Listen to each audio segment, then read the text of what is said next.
Lorsqu'on bâtit la maison, on se servit de pierres toutes taillées, et ni marteau, ni hache, ni aucun instrument de fer ne furent entendus dans la maison pendant qu'on la construisait.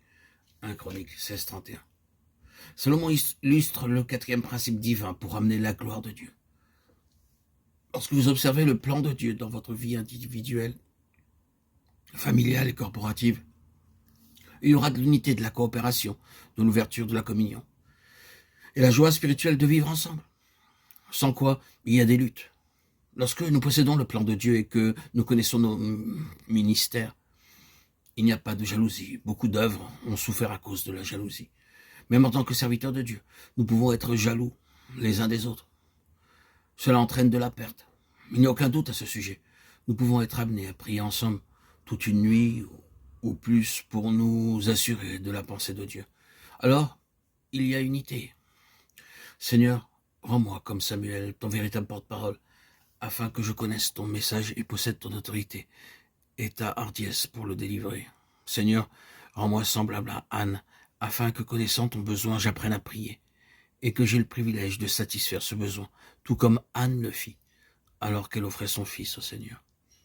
Seigneur, donne-nous des hommes comme David, des hommes selon ton cœur, libres de toute sagesse mondaine, qui recevront ton modèle, Seigneur. Rends-moi comme Salomon, un homme de paix, édifiant le temple de Dieu, avec le moyen de pierres vivantes, convenablement jointes ensemble par l'unité et la liberté. Ce n'est que par une telle unité que, pour finir, nous verrons la gloire de Dieu descendre. Dans la crainte de heurter contre les écueils, ils jetèrent 4 ancres de la poupe et attendirent le jour avec impatience. Acte 27-29. La vie chrétienne peut se comparer à un voyage en mer rempli de tempêtes. Il y a des tempêtes dans la maison, dans la famille, dans le voisinage, ainsi que tout autour dans le pays.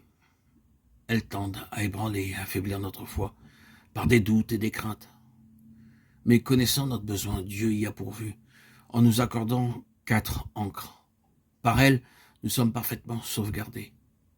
Nous voyons d'après Actes 2, 41 et 42 ce que sont les 4 ancres que Dieu a données pour tout croyant.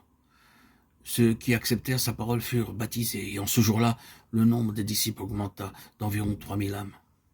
Ils persévéraient dans l'enseignement des apôtres, dans la communion fraternelle, dans la fraction du pain et dans les prières.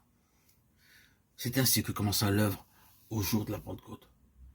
La parole de Dieu était prêchée par ces hommes de Dieu avec puissance et autorité. Cette parole saisissait ceux qui l'entendaient. Ils croyaient aussitôt et obéissant à la parole donnée. Alors 3000 âmes furent ajoutées.